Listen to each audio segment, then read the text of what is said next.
empezar la clase de hoy. La clase pasada estuvimos revisando el concepto, la estructura de una máquina elemental lineal. Quedamos en esta máquina, que era básicamente una barra de cobre desplazándose sobre un juego de rieles con una determinada velocidad. Y analizamos este dispositivo en dos configuraciones. Así como está, y donde concluimos que esto era un generador que producía una fuerza electromagnética en sentido opuesto al movimiento, que producía una fuerza electromagnética en sentido opuesto al movimiento,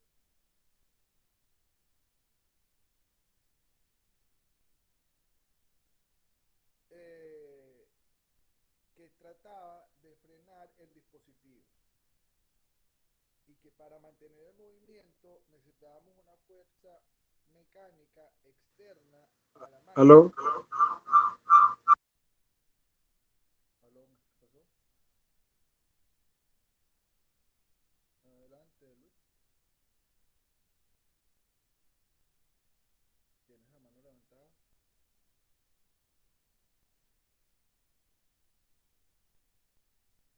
Bueno, si no tienes una duda, Luis, por favor, baja la mano.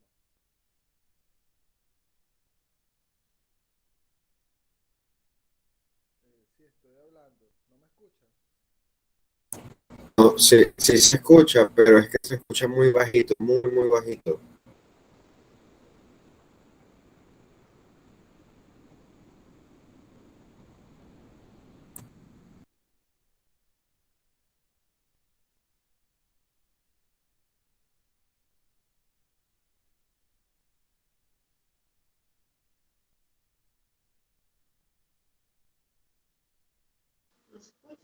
Ah, no.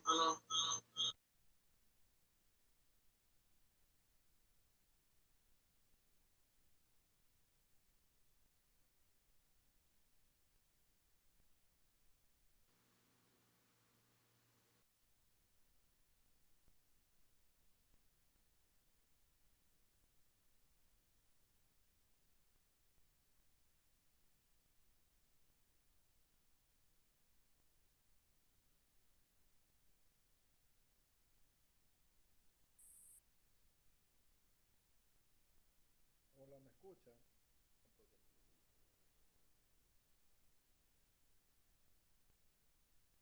Sí se escucha, profe, pero con el volumen muy bajito. Ahí me escuchan mejor. Así. A ver, Sí. sigue. Sí. Okay, un momento.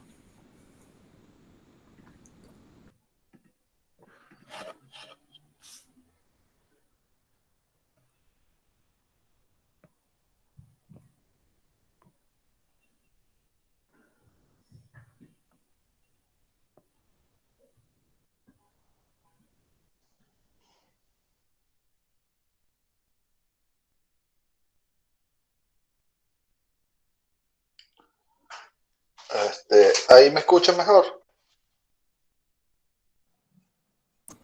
Sí. Sí. Vamos a ir así entonces. Eh, este, se quedó colgado la pantalla.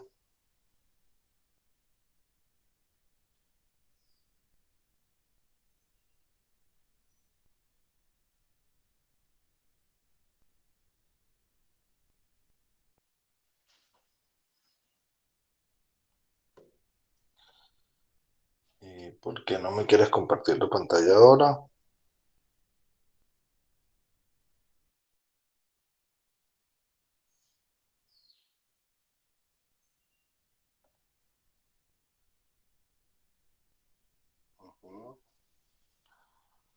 Compartir pantalla, comenzar transmisión.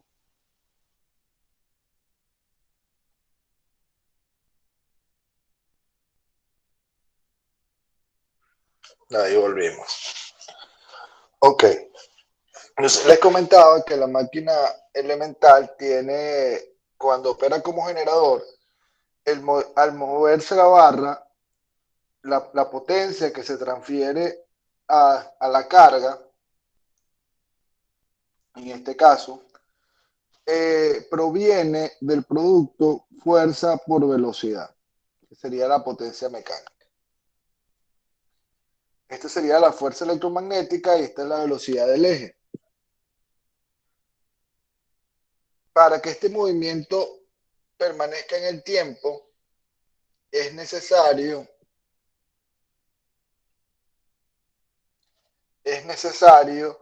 que exista una fuente de energía externa que vendría a ser esta fuerza mecánica. Cuando nosotros instalamos una turbina eólica, por ejemplo,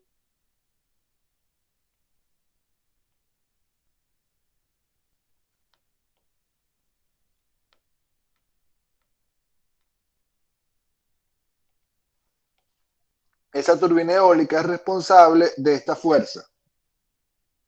Cuando nosotros construimos una represa hidroeléctrica, esa represa hidroeléctrica es responsable de la fuerza mecánica. Como observarán, el elemento encargado de producir la fuerza para mantener el movimiento no es pequeño, no es un elemento accesorio, es tan importante como la máquina misma dentro del proceso de conversión y es indispensable. También revisamos la operación como motor. También revisamos la operación como motor. En el caso cuando analizamos la operación como motor, colocamos una fuente de voltaje adicional a nuestro problema. Esta fuente de voltaje es una fuente de energía eléctrica. Este visor me genera conflictos.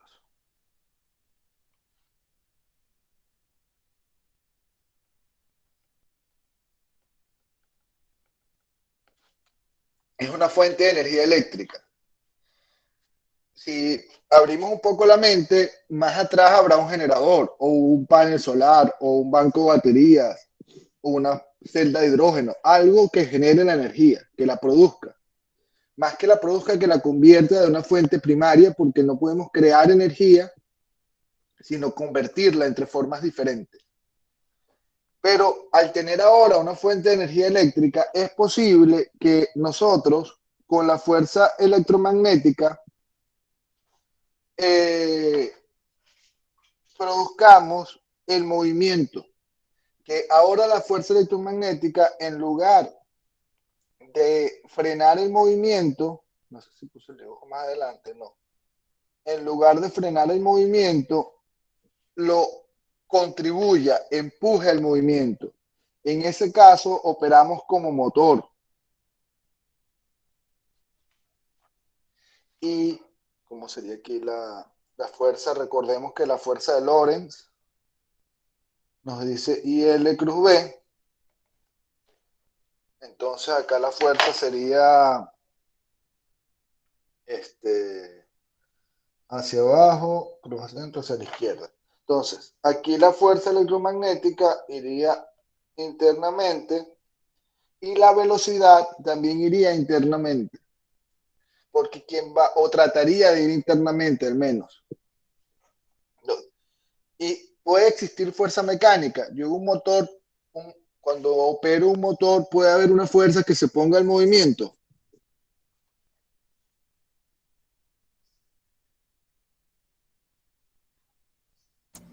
La fricción. Okay, pero esta es pequeña, imaginemos un problema sin fricción.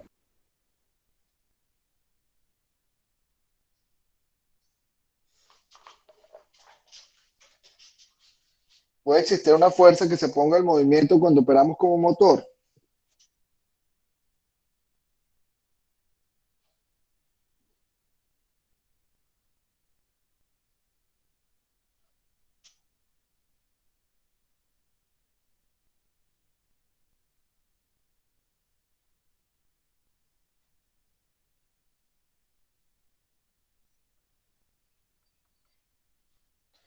¿Para qué instalamos un motor? Ok, nos dice Reinaldo, la inercia. La inercia no es una fuerza. La inercia es una propiedad, pero no es una fuerza. Vamos a pensarlo de forma un poco más práctica. ¿Para qué instalamos un motor? Piensen en una aplicación donde utilicemos un motor eléctrico para mover cosas. para mover cosas. Cosas como una escalera mecánica o un metro. Pensemos en el metro. Para que se mueva el metro, el motor eléctrico tiene que hacer fuerza. No hay ninguna fuerza que se ponga en movimiento.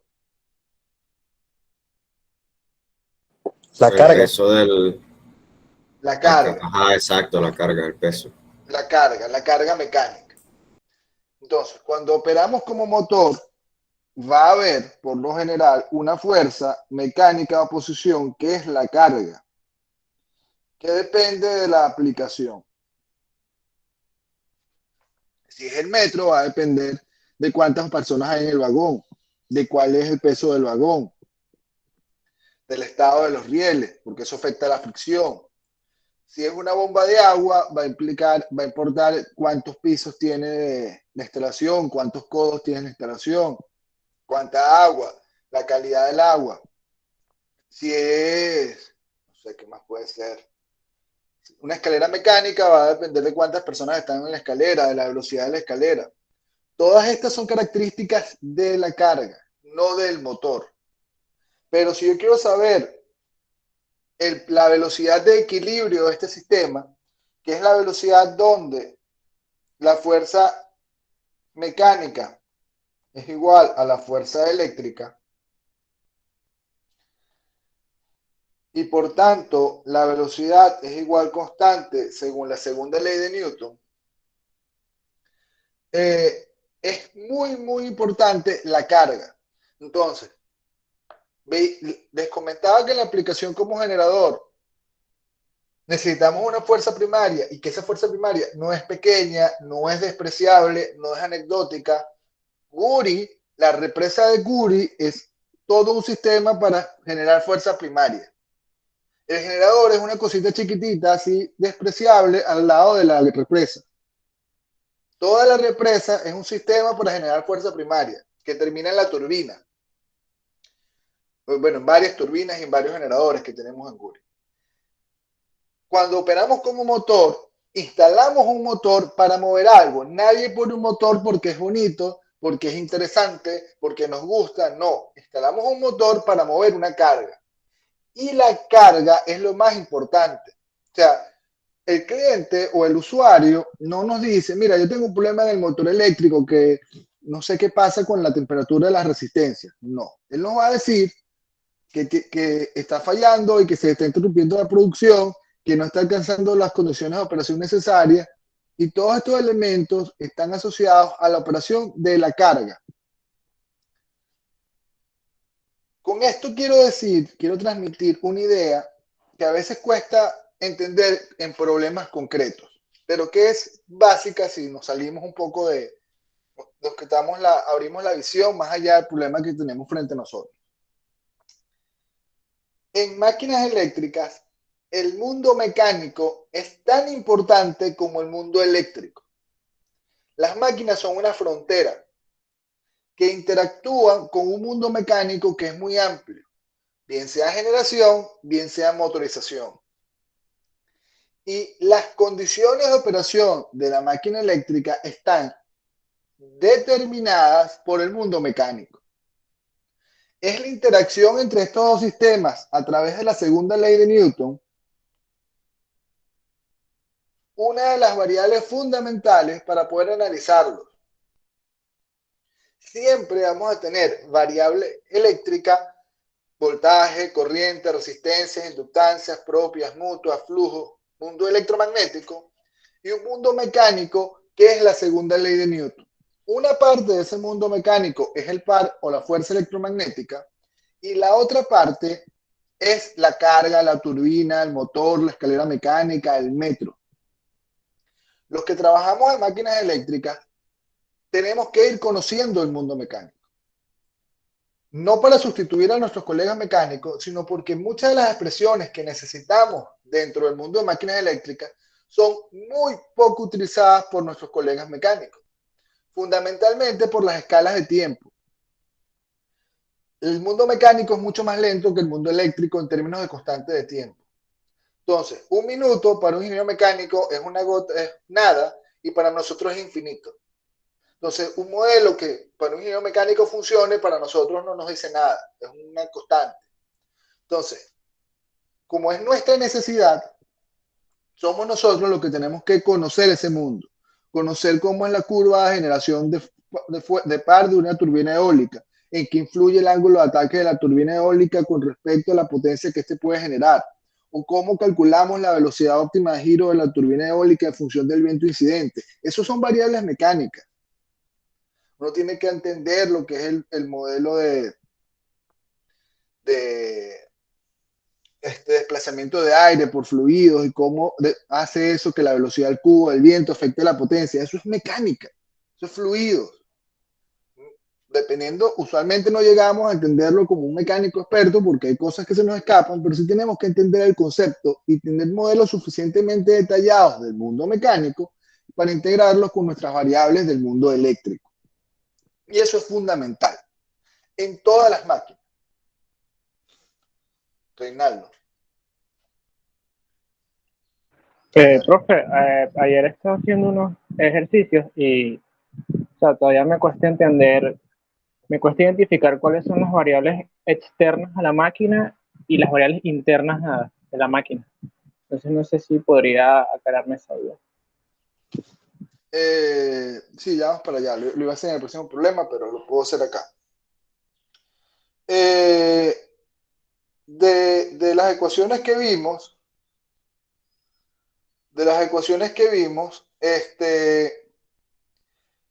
hay dos ecuaciones que se llaman ecuaciones internas, de las que hemos desarrollado. Vamos a... Un momento acá. Voy a hacerlo con el generador, que creo que lo tengo más decente. Fíjense, la fuerza electromotriz que produce el generador, que es esta, depende de la velocidad a la que se está moviendo el generador y del campo eléctrico. Depende de la velocidad variable, el campo magnético variable o constante, o característica constructiva, y la longitud. Entonces, la fuerza electromotriz depende de una variable y de las características constructivas. Porque la velocidad es una variable de la máquina, o sea, es una característica de la máquina. Así como podemos medir la corriente, podemos medir la velocidad. Entonces, esto es una ecuación interna.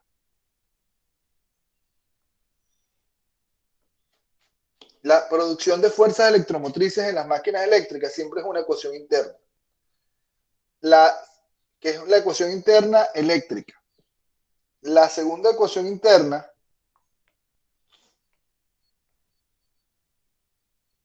bueno, aquí para seguir el orden de la diapositiva sería la corriente lo siguiente. La corriente, que aunque es una variable, va a depender de la resistencia de la carga. Y la resistencia de la carga es totalmente externa a la máquina. Yo puedo colocar una resistencia hoy de 1 ohmio y mañana de 10 ohmios. Al ser la carga una variable externa a la máquina y depender de esa variable externa cuánto es la corriente, esto es una ecuación externa. También es importante, la ecuación externa influye en la operación, pero depende de un parámetro externo que es la resistencia. Y la fuerza electromagnética depende de la corriente, que es una variable, y de características constructivas, en este caso, que son la longitud y la densidad de campo. Entonces, la fuerza electromagnética, en función de la corriente, pensando, no sustituyes la corriente una en la otra. Si conoces la corriente, conoces la fuerza. Es una ecuación interna.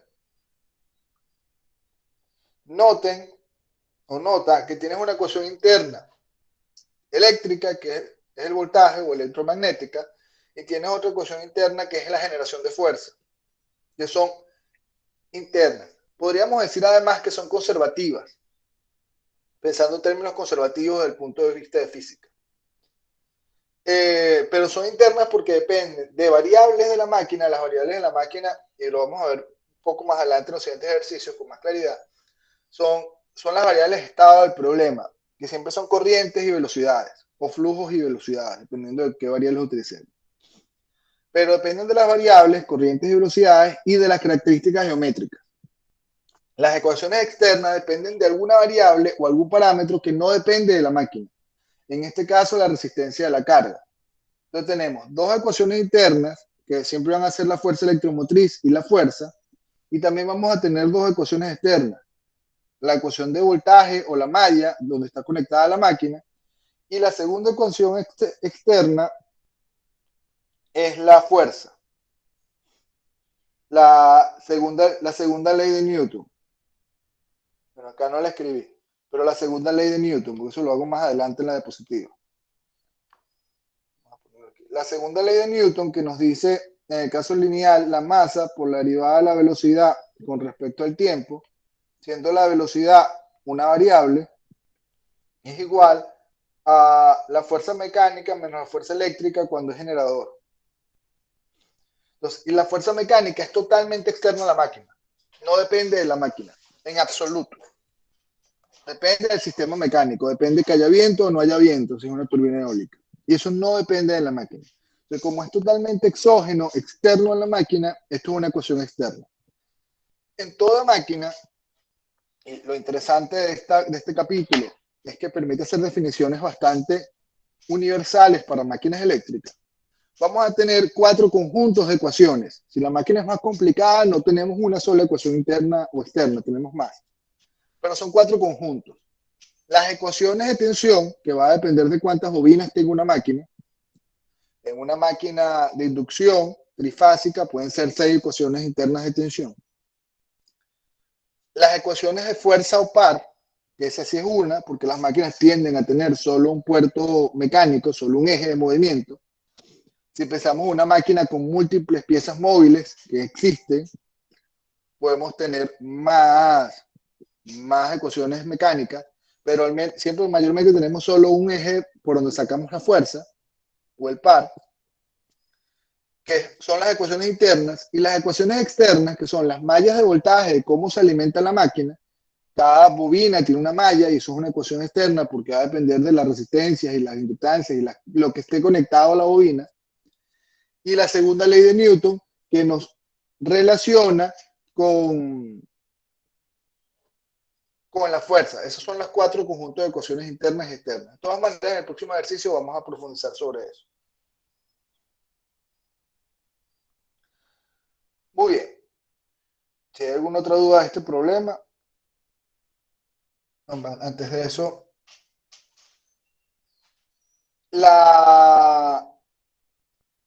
en el caso como motor, dedujimos una expresión que nos expresaba la fuerza en función de la corriente, que es una variable, de el voltaje aplicado. No la corriente, aquí la corriente se me fue, que hay un error, esta corriente no va. Porque sustituí la corriente aquí. Que depende del voltaje aplicado, la resistencia del circuito y parámetros constructivos de la máquina. Y la variable es la velocidad. La fuerza en función de velocidad. Y esta curva que habíamos visto que era una línea recta descendiente, es la característica de tracción de generación de fuerza de la máquina. La máquina, como motor, es capaz de operar en esta región. Toda esta región.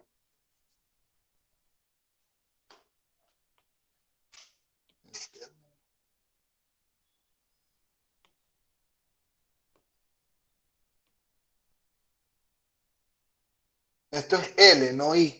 Esto es L de longitud. Me preguntan por el chat si el término negativo era corriente por densidad de campo. No, esto es longitud. Longitud por densidad de campo al cuadrado.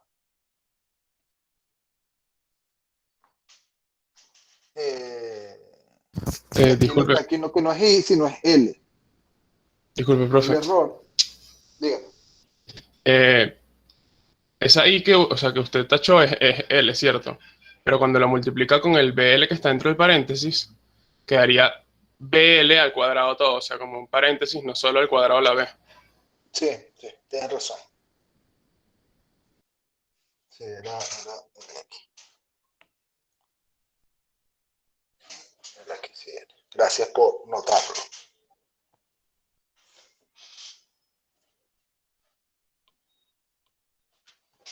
De todas maneras, aprovecho para hacer el comentario. Este curso no es aprenderse fórmulas, es de aprender análisis. Porque en este curso, sobre todo, cambiamos la máquina. Y estas ecuaciones son válidas para cada máquina. Entonces, cada máquina que coloquemos, hay que conseguir las ecuaciones. Entonces, sí, es un error, no debería estar. Debo corregirlo para la próxima versión. Pero es importante señalar que lo más importante en este curso no son las ecuaciones finales, que tienen su valor, sino el procedimiento, la capacidad de una máquina de desarrollar unas ecuaciones que permitan analizar esa máquina. Y podemos cambiar la máquina. El cielo es el límite. Muy bien. Estaba acá hablando de esto. Entonces, esta curva, que es la curva característica de generación de fuerza de esta máquina,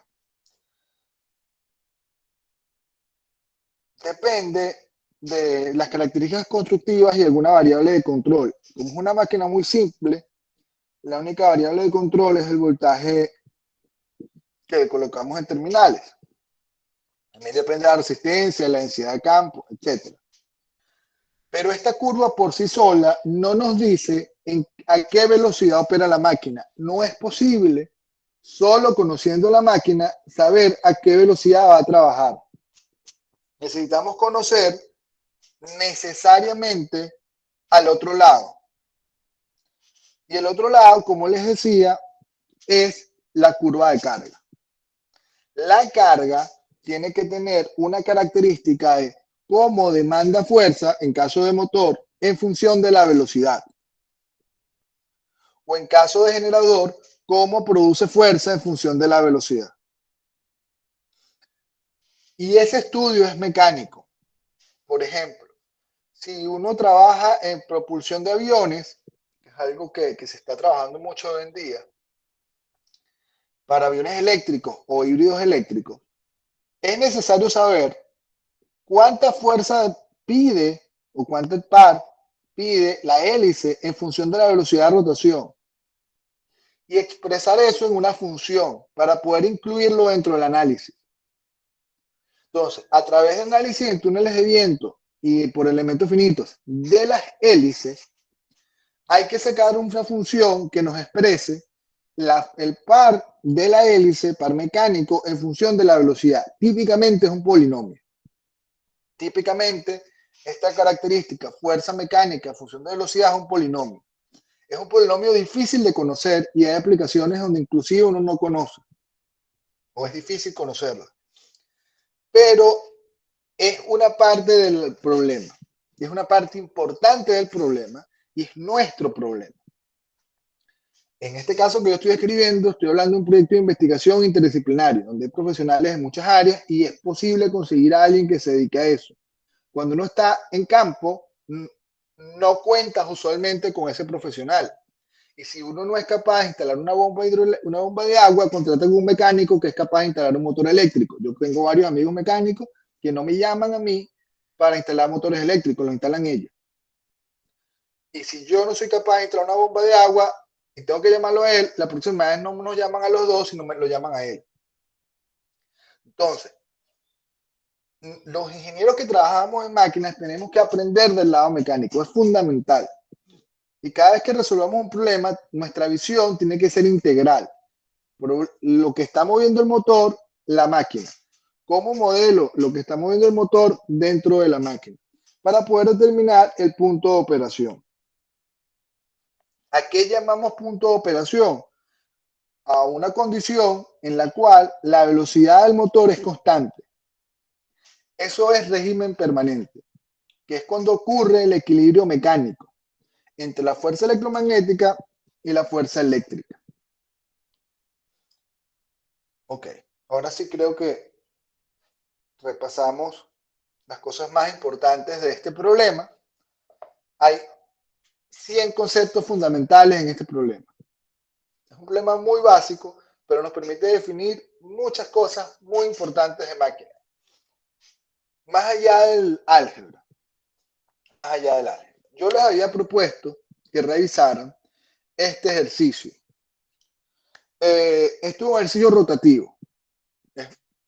En espíritu es el mismo tipo de problema que el anterior, con la salvedad que en lugar de tener una barra moviéndose infinitamente, que eso no lo puedo hacer físicamente, tengo un arco que vendría a ser la barra, pero en forma de arco para ponerle emoción y sazón al problema, es girando en un campo magnético constante. Como tengo movimiento rotativo, las ecuaciones, en lugar de usar ecuaciones de movimiento lineal, tienen que usar ecuaciones de movimiento rotativo, circular, velocidad angular, aceleración angular, desplazamiento angular, en lugar de velocidad en metros sobre segundo, aceleración en metros sobre segundo cuadrado, o desplazamiento en posición. Y de nuevo, por hacerlo emocionante, se colocó una fuente de voltaje alterno en lugar de una DC. Muy bien, no sé si tuvieron oportunidad de revisarlo.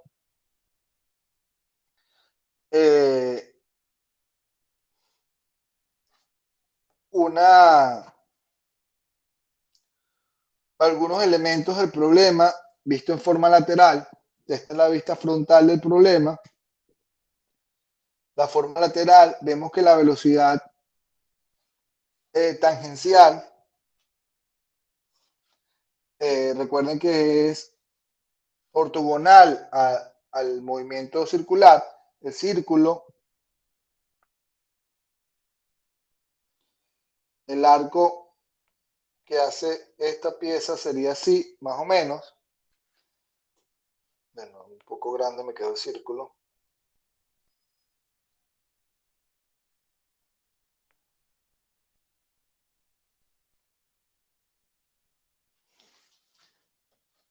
Entonces esto sería omega. Más o menos tenemos el radio del arco, que también lo conocemos.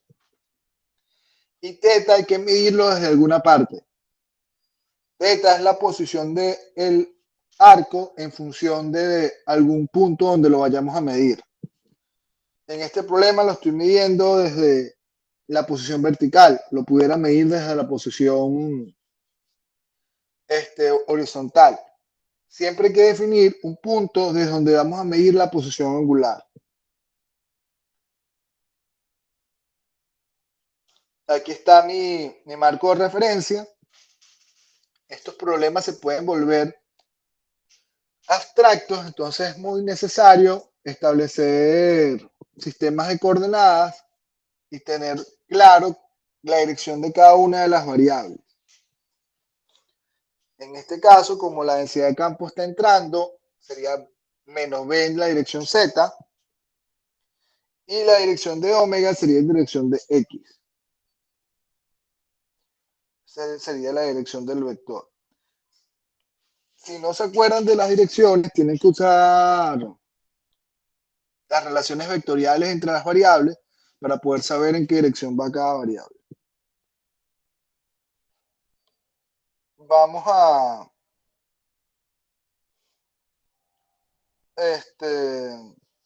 entonces,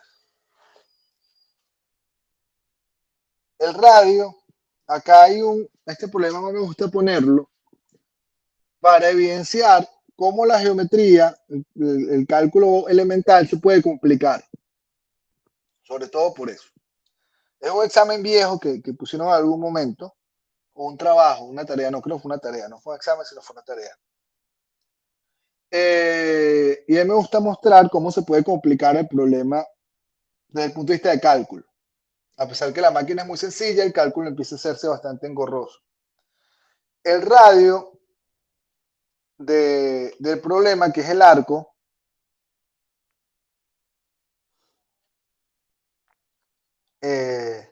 la posición del radio, hay que expresarla en función de este ángulo que yo llamo alfa y también de la posición teta. Recuerden que el campo iba así y tenemos una posición teta acá. Entonces, el radio, este punto, para poderlo definir, utilizando coordenadas cilíndricas, esféricas, perdón, tengo que definir dos ángulos, el ángulo alfa y el ángulo teta. Y el radio, que es la magnitud de esta distancia, que son las tres variables para poderla definir en el espacio. Tengo una máquina en el espacio. Tengo que utilizar tres variables x, y, z, utilizar tres variables r, alfa, teta. ¿Qué sería esta expresión? En términos resumidos. La velocidad tangencial de la máquina, aquí les decía lo de las variables,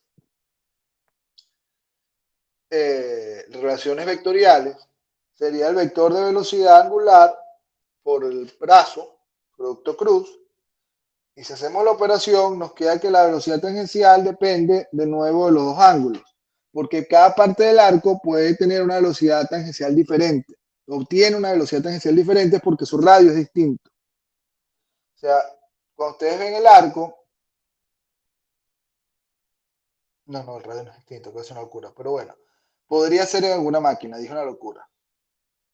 Cada una de estas partes nosotros debemos ser capaces de calcular la velocidad tangencial en cada punto. Fíjense los 3 grados de dificultad añadida que le ponemos al problema por hacerlo en forma de arco en lugar de hacer una barra. Aunque son las mismas relaciones electromagnéticas. Es un problema de cálculo.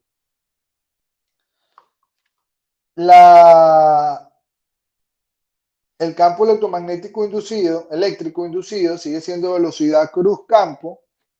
Tengo los dos vectores y simplemente hago la operación.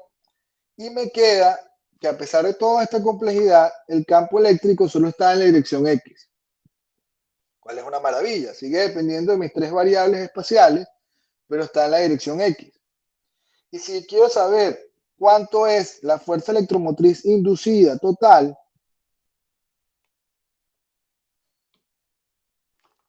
tengo que integrar el campo eléctrico en la longitud del arco.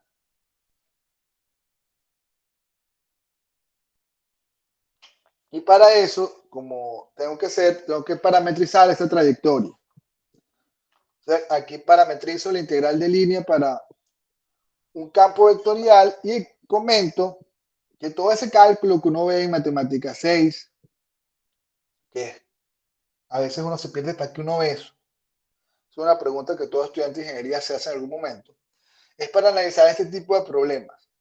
Lo que pasa es que usualmente cuando uno ve las materias más acabadas, esta parte del análisis uno no entra en demasiado detalle para llegar a aplicaciones más concretas. Pero cuando uno está analizando los sistemas, aparecen este tipo de problemas. Por eso, de nuevo, me gusta, aprovechando que en este curso no tiene tiempo, si no tuviera tiempo, esto es algo que probablemente dejaría para que lo revisaran los estudiantes si desean. Uno puede dedicarle unos minutos a mostrar que herramientas que uno aprende en cálculo son necesarias acá en matemáticas. Entonces, bueno, parametrizando la trayectoria, que es el arco, que es este arco, el de L,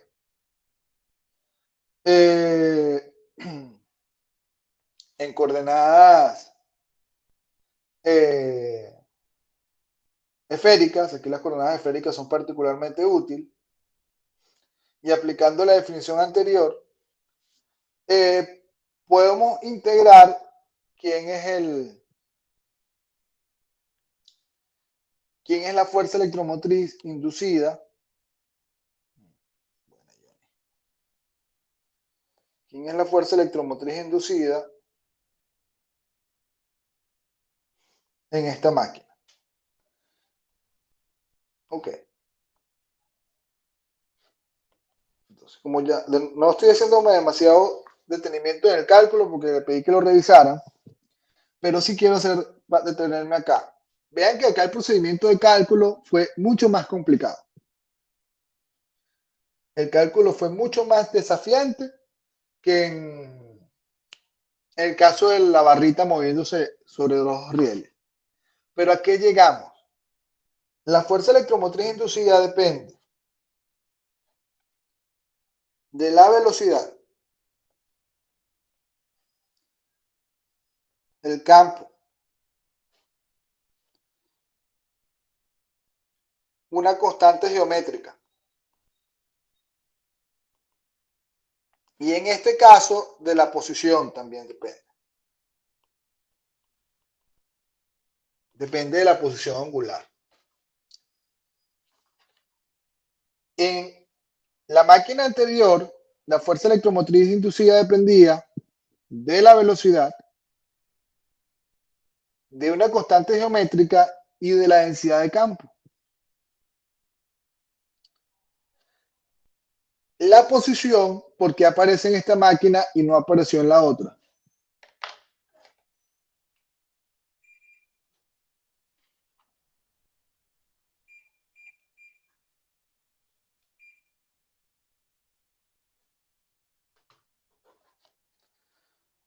¿Por qué aparece la posición en esta máquina y no apareció en la anterior? ¿A alguien se le ocurre algo?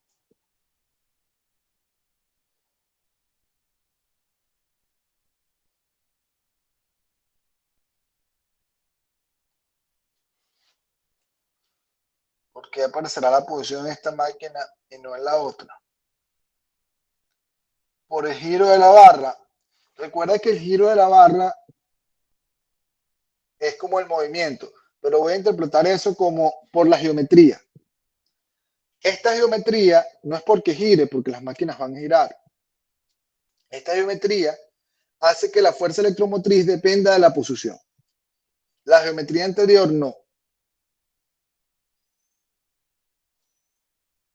Tampoco, lo de las dimensiones depende del plano de coordenadas que utilices. Si hubiéramos usado plano de coordenadas que el movimiento era en 3 direcciones, hubiéramos tenido que hacerlo en 3 direcciones, pero al ser un movimiento plano, 2D, podíamos hacer un plano de coordenadas, un sistema de coordenadas de ese plano. Eso depende de la selección. Pero por la geometría, es por el arreglo geométrico de la máquina. Pero en general, la fuerza electromotriz inducida siempre nos va a quedar geometría, velocidad y densidad de campo o flujo. Vamos a ver más adelante que también es flujo, velocidad de campo o flujo. Y puede no depender de la posición en general. El cálculo de la fuerza electromotriz es lo que llamamos primera ecuación interna. Primera ecuación interna del sistema. Existe otra manera de hacer el cálculo. Esta manera que yo utilicé acá es la manera más elemental desde el punto de vista de física, utilizando las ecuaciones físicas de más bajo nivel, y más bajo nivel no quiero decir equivocadas o simples, sino menos procesadas. Pero también podemos calcular este resultado utilizando la ley de Faraday. La ley de Faraday nos dice que la fuerza electromotriz inducida es igual a la elevada al enlace en el tiempo. ¿Alguien cree que le falta algo a la ley de Faraday?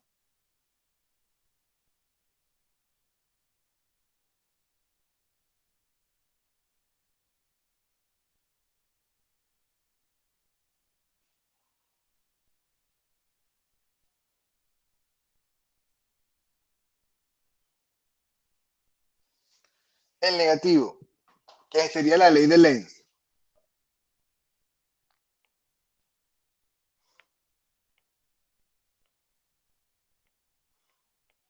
¿Alguien se acuerda qué decía la ley de Lenz? Usualmente se lo aprenden como un catequismo.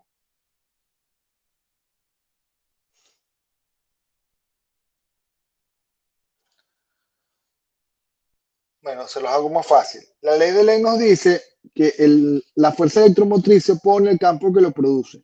Eso es lo que dice la ley de Lenz. No falta.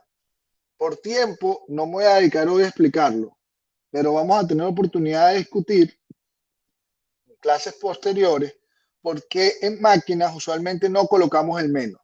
Y no es porque lo estemos ignorando o porque esté mal. No, la ley de Lenz es cierta, se cumple y hay que considerarla. Pero en redes nos enseñaron a considerarla de una manera. Y vamos a seguir usando esa manera. Entonces, por ahora no va al menos, pero quiero hacer énfasis en que no falta. Está bien así como está puesta en la diapositiva.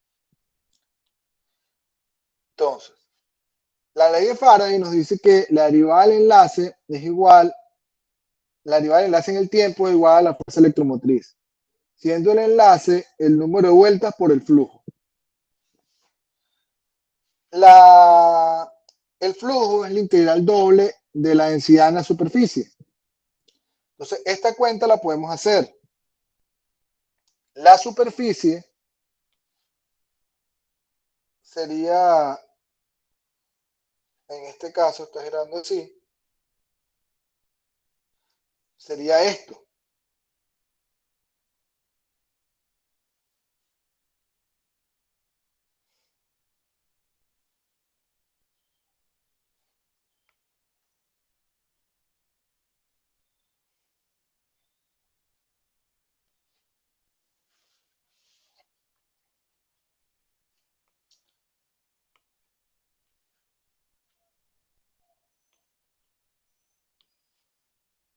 Si expresamos la superficie en función de diferenciales X y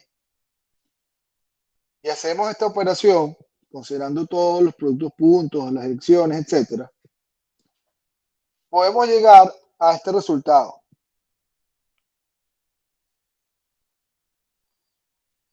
Es el mismo resultado anterior, pero mucho más fácil. Mucho más fácil. En el otro lado necesité como 3 páginas, aquí necesité una.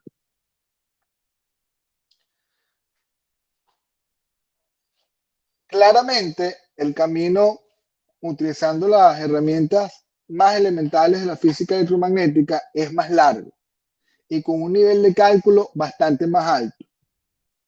Nosotros vamos a ir poco a poco alejándonos de ese mundo, aunque esas son las expresiones fundamentales que podrían explicar cualquier máquina, pero explicar una máquina de inducción con esas ecuaciones es bastante difícil. Con las ecuaciones que vamos a ir trabajando, se simplifica notoriamente la situación. Pero es interesante cómo decimos exactamente la misma idea por 2 caminos diferentes. Lo importante es cómo calcular, aquí lo más difícil es la parte geométrica, cómo calcular el diferencial de superficie, que supuestamente nosotros aprendemos en cálculo.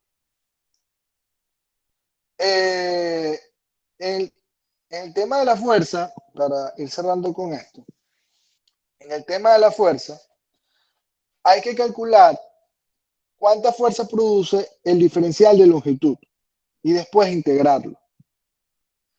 Cuando tenemos este tipo de dispositivos, uno tiene que hacer el cálculo diferencial y después integrar para sumar todos los aportes de cada uno de los elementos del diferencial. La fuerza, de nuevo utilizando la fuerza de Lorentz, en la próxima clase voy a volver a este ejercicio utilizando coenergía y va a ser notablemente más fácil. Aplicamos la dirección de I de L cruz B. Noten que una vez que logramos parametrizar el arco, se usa mucho.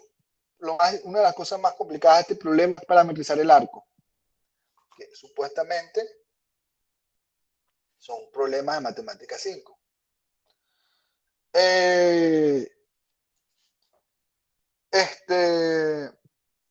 Y luego hay que integrar el arco. Fíjense que una vez que hago el producto cruz, y eso más o menos orienta que el cálculo está hecho con criterio, este problema queda en función del ángulo del arco. O sea, no queda en función de cómo se está moviendo, ni en función del radio, porque ambos son constantes, sino que lo que me queda para integrar es el arco, porque donde se produce fuerza es en el conductor, y el conductor es en forma de arco. Si hacemos la integral, bueno, este es la derivada de fuerza, pero acá el sistema se está moviendo en forma de círculo, movimiento circular, movimiento rotatorio. Está girando. Y en ese tipo de movimiento, la variable fuerza no es la variable mecánica que debemos utilizar, o no es la que utilizamos, la verdad. La variable que utilizamos para determinar si el sistema se mueve o no se mueve es el par. Cuando ustedes ven física 2, todavía me acuerdo, en movimiento circular uno usualmente habla de torque. Inclusive hay libros traducidos por casas editoriales reconocidas que hablan de torque. Sin embargo, si ustedes van al diccionario, a cualquiera, y ponen torque, se van a llevar una hermosa sorpresa. Es que torque en español no existe. Eso es en inglés, torque. En español o castellano, la traducción o el término correcto es par. Si ya vieron el curso de mecánica, ellos utilizan más para momento de torsión, inclusive momento, que también está bien, son correctas. Momento de torsión es lo mismo que torque en español. Sin embargo, momento de torsión se utiliza más cuando se habla de mecánica, de esfuerzo en estructuras, para que no se partan las estructuras por los momentos que se producen. Ellos en ese entorno de ingeniería se utiliza momento básicamente. Pero en el área de máquinas eléctricas se utiliza muy poco. Salvo algún catálogo mal traducido, que hay algunos también, el término correcto es par. O sea, nosotros vamos a utilizar para referirnos a la fuerza producto del radio que produce una máquina eléctrica como par, que es el término correcto. En español, bien hablado. También eventualmente utilizaremos torque porque todos estamos cortados por esa deficiencia. Lo que sí no es recomendable y hay que cuidarse de no hacer es describirlo.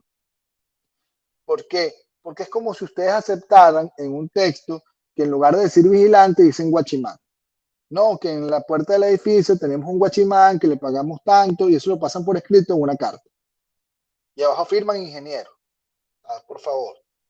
Entonces, para escribir decentemente, deberíamos usar la palabra adecuada, que es par. El par que produce esta máquina simplemente será, recuerden que par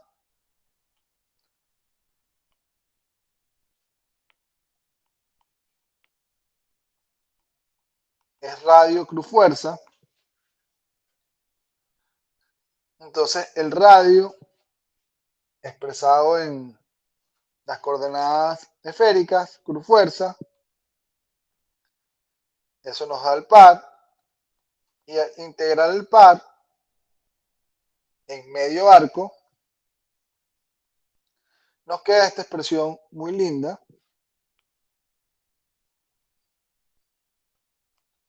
donde el par depende de la corriente, la densidad, una constante, y en este caso depende de la posición. Y tiene el mismo sentido que la velocidad angular, la misma dirección vectorial que la velocidad angular. Esta característica de que el par depende básicamente de la corriente por la densidad o el flujo, también es extendible a todas las máquinas. Esta relación es lo que se llama segunda ecuación interna. La primera es la fuerza electromotriz, la segunda es la generación de fuerza.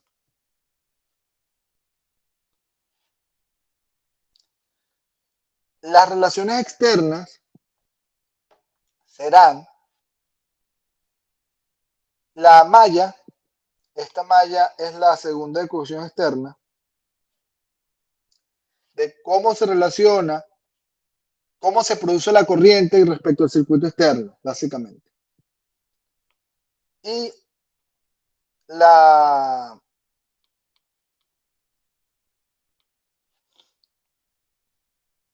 segunda ley de Newton, que siempre será una ecuación externa.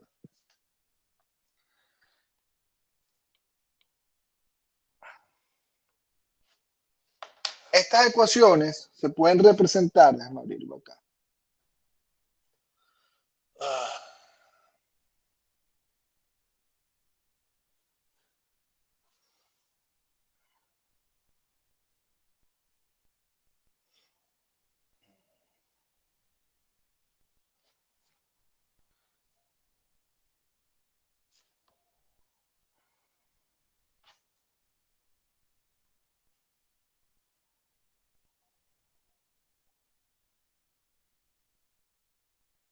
Déjame compartir, gracias.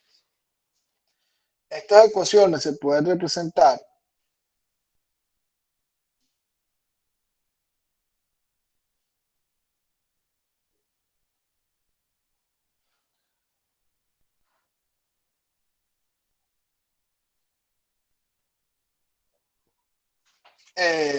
se puede analizar, por ejemplo, en MATLAB. Acá tengo en este programita las ecuaciones de la máquina. ¿Quiénes son las variables de este problema? En este problema, nuestras variables de estado, que son las asociadas a una ecuación diferencial, son la velocidad de giro del sistema y en la posición angular del sistema, el ángulo θ. En función de esas variables, yo puedo calcular la fuerza electromotriz. Bueno, la velocidad, el voltaje no depende sino del tiempo.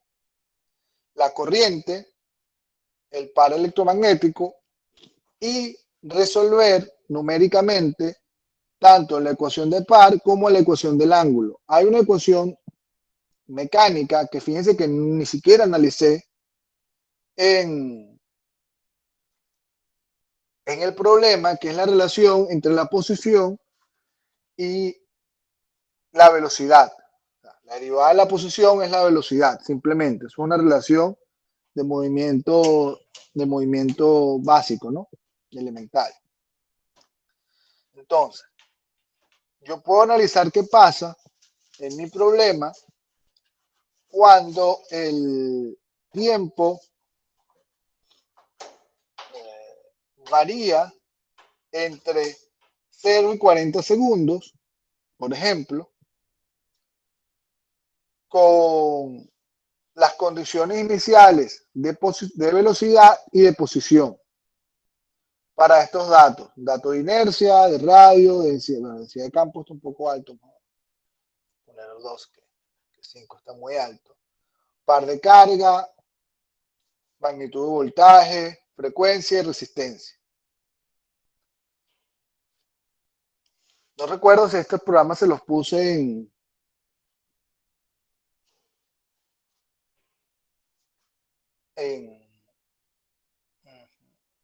esto deberíamos cambiarlo. Velocidad B, esto está en radianes por segundo.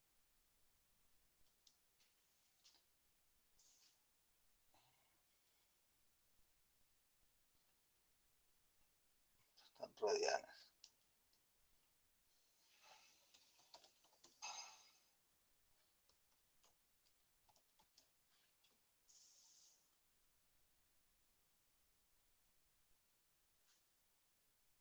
Ajá, aquí está. Y esta sería la respuesta a esa máquina. Esto no es una máquina real, esto es un ejercicio fundamentalmente académico, así que la idea no era que funcionara. Pero esto es lo que tendría. Si yo quisiera graficar el par que produce esa máquina, vamos a copiarme esta expresión. Vean que el par que produce la máquina no es una variable de salida. El par es una variable ¿cómo decirlo? Que hay que calcular, o sea, no es una variable de estado, perdón. No es una variable de estado, es una variable que hay que calcular una vez concluida la integración numérica, al menos como la estoy haciendo yo acá. Hay que calcularla nuevamente fuera del integrador. Si utilizamos una función ODE o algo por el estilo. Aquí es más fácil que deje esto como teta.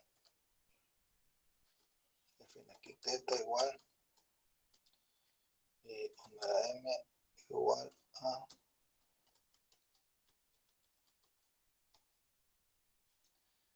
y aquí me va a faltar un punto por punto por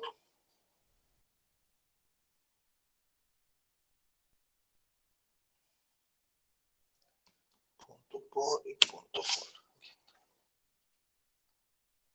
Me faltó el tiempo. Este mayúscula.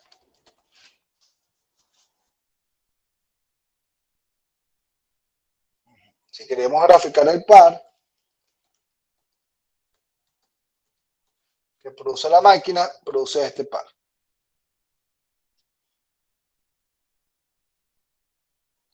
Estas oscilaciones del par indican que la máquina no es una buena máquina. Nosotros quisiéramos que el par fuera constante. Que el par que produce esta máquina fuera constante cuando se trabaja a velocidad constante. Pero por eso es que este diseño no es un buen diseño de máquina, porque el par que produce es pulsante. Tiende a ser pulsante. Entonces, una de las cosas que nosotros vamos a analizar en las futuras máquinas es que estos pares sean lo más constantes posibles y que tengan un valor medio distinto de 0. Vamos a tratar de compartirles acá los programitas, pues no sé si se los pasé.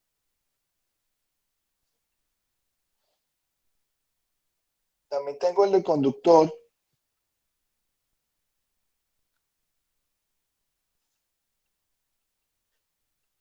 No, el chat no deja juntar, así que no lo puedo pasar. Pero creo que se los pasé por Canvas, tengo que revisar.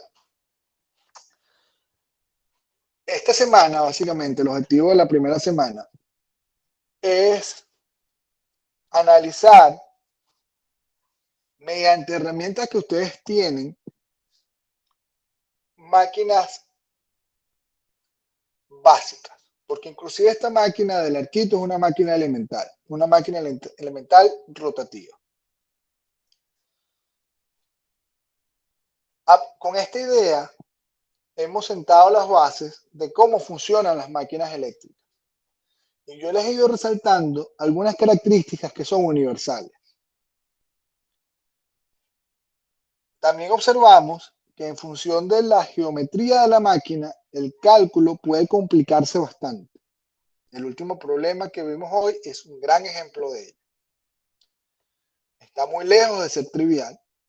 Insisto, yo me atrevo a plantear este problema en este escenario porque a mí me llega un estudiante que ha visto 6 o 7 cálculos, no me acuerdo, matemáticas, no me acuerdo cuánto es el requisito para teoría, pero son como 6 o 7, que es cálculo de alto nivel, bioteoría electromagnética. Entonces, en principio, muy a su pesar, la persona que se llega a este curso tiene un dominio de cálculo muy alto. Y aún así, aunque su dominio de cálculo es muy alto, yo le presento este problema y lo ve difícil. Eso quiere decir que quizás esta aproximación al análisis de los problemas no sea tan conveniente. Y valga la pena buscar otro conjunto de herramientas que nos permitan analizar máquinas más complejas, porque todavía estamos hablando de máquinas de una bobina o un conductor, ni siquiera tenía vueltas. Era un arquito o un campo constante. Es muy simple esa máquina. Pero analizarla realmente requirió de utilizar todo nuestro arsenal. Integrales de línea, coordenadas esféricas, parametrización de trayectoria, o sea, todo nuestro arsenal de cálculo que muchos de ustedes creyeron que podían olvidar o que quieren olvidar para siempre, por algún motivo, les generan pesadillas, quizás, son necesarias para poder analizar una máquina con este conjunto de herramientas del cual ustedes disponen. Lo que vamos a hacer en adelante, que es el siguiente paso, es decir, ok, necesitamos un nuevo conjunto de herramientas. Este nuevo conjunto de herramientas va a tener dos características. Va a ser un poco más abstracto, este es más directo, más straightforward, pero va a ser más fácil de cálculo. O sea, vamos a aumentar el nivel de la teoría y disminuir el nivel de cálculo, sin perder precisión. O sea, no vamos a ceder precisión en el camino, pero vamos a aplicar una teoría un poco más abstracta, ciertamente, pero el cálculo va a ser más sencillo.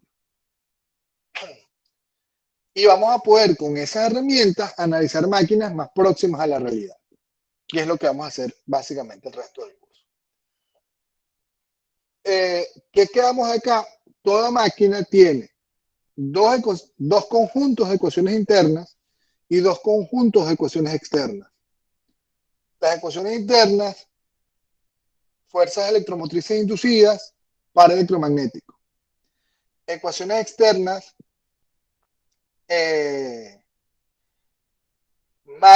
malla de conexión en un mundo eléctrico, segunda ley de Newton. Son 4 conjuntos de ecuaciones que van a estar presentes en toda máquina.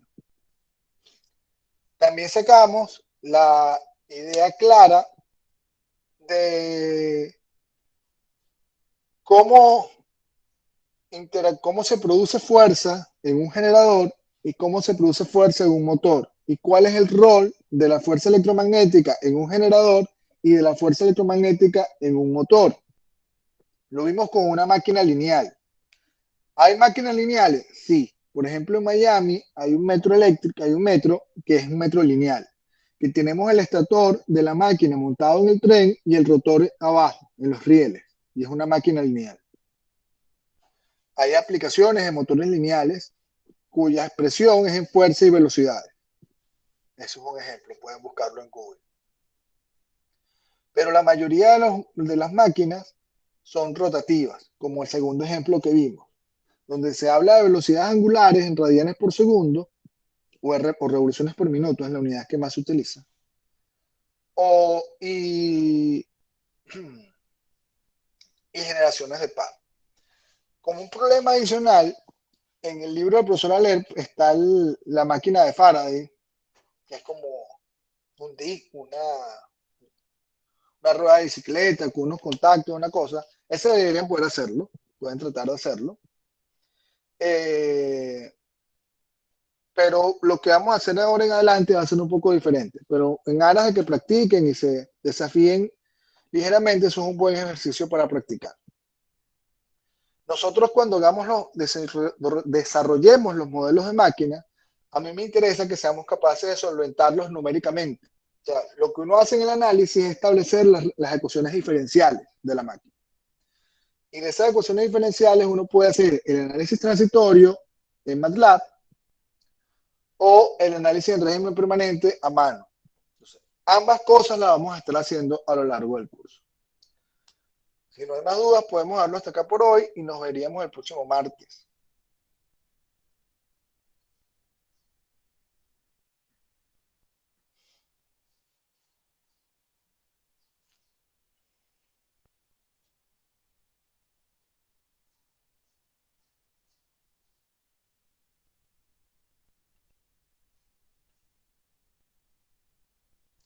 No tuvieron problemas para ver el video, por cierto, que no pregunté eso.